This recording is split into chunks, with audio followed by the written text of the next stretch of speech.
But you see, they're not willing to do this. So I find that I hate to use that word again, but I find that quite hypocritical. I mean, of Mr. Kenyatta to say that.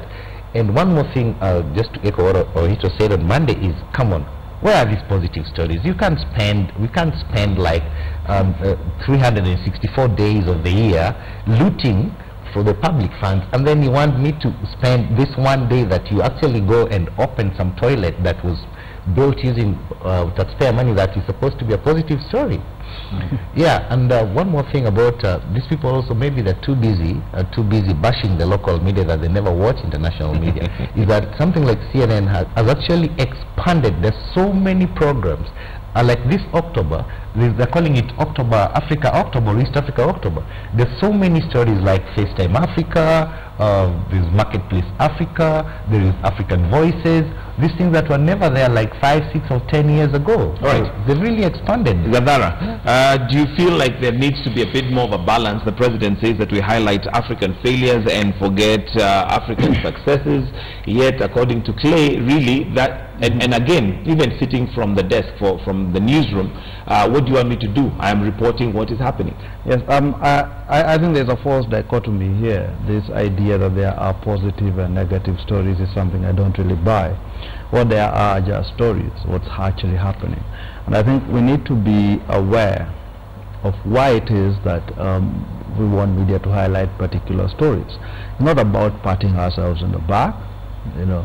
It's really about getting citizens to know that which they should know so that they can change or improve their circumstances, you know, so that they can hold their public officials to account. You know, it's not simply about portraying Kenya as this nice, you know, paradisaic whatever place, you know. You know, it's really about the Kenyan citizens and what do they need to know so that they can actually improve their circumstances in life. You know, this is the value. So if they need to know that their public officials are stealing from them, then that's the story that should be out there. You know, I'll just say one thing about what Clay mentioned about AMISOM. Actually, AMISOM does do embeds. I worked with them for a while, you know, of both international and local journalists. But I will agree with you that their resources are quite limited in terms of bringing in journalists, hosting them, you know, taking them around and stuff. They're quite limited in what they can do. One thing I have found, especially the Somalia story, was there was, till recently I would say, really a lack of interest in it. You know, in Kenya it only became current when Kenya invaded, and it only was about the troops going across, and remember how we beat the drum for it, you know, stuff, how in fact lots of really inaccurate statements were made about how Kenya helped liberate Mogadishu, you know, etc. You know, I think we need, if you look at the people who've actually stuck with these stories, most of the international journalists who I met while I was working with AMISOM had been working on Somali issues for a long while.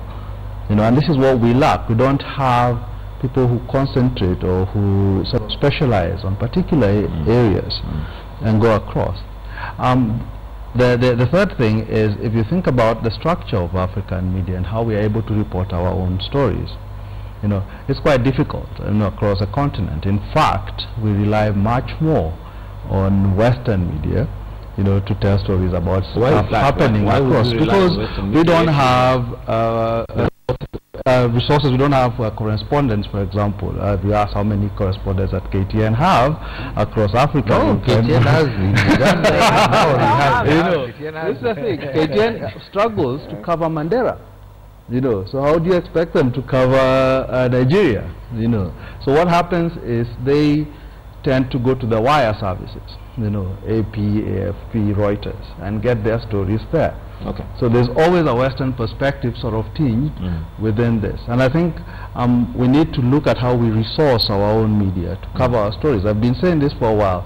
If we look just even at our counties and ask how we cover them, you know, and ask how do we resource people at the county level to report their own stories. That's actually another huge debate regarding reporters who now report for governors as opposed to being journalists, and that's the debate we need to have. But let me hear from Ohito first. Thank you very much. Let's be real. when the president says AMISOM are doing a good job, where are they? Are they serving in a failed African state? The last time I checked, Somalia was part of Africa. So what's the difference? There's a failed state, we're having African soldiers serving in another failed state. Two, I know, and you, as much as you all do, that the president has interest in a media house. Why can't he champion from his own media house that these are the positive stories I want you to do? Let him lead by example. Three, the president enjoys state broadcaster funded by our taxes or Kenyan taxpayers. He can well go and lecture them on how to do positive stories.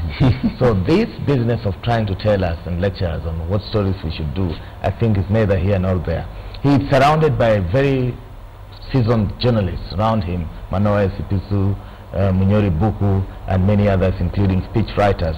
And I think the biggest challenge we are having with covering African leaders, like just covering President Uhuru, is that they are given a lot of lies to tell the public.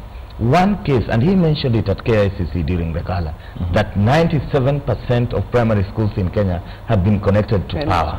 Where does the president live? Where does his handler live? I mean, that is an utter lie, and I challenge him, I challenge Kenya Power and Lighting Company to tell us how many primary schools have been connected to power. It is utter lie to tell us, to tell the positive stories of how primary schools have been connected to power, when we all know that nearly half of them have no power. All right, I want us to move to something else. I want us to move to the bill. Just one thing before we do that. I think the difference is how we in media look at what is our positive story. And our positive stories is when we do a story that then has impact or calls people to action, and draws attention to an issue, and not so much whether there's a lot of pomp and color around it, and that's the difference.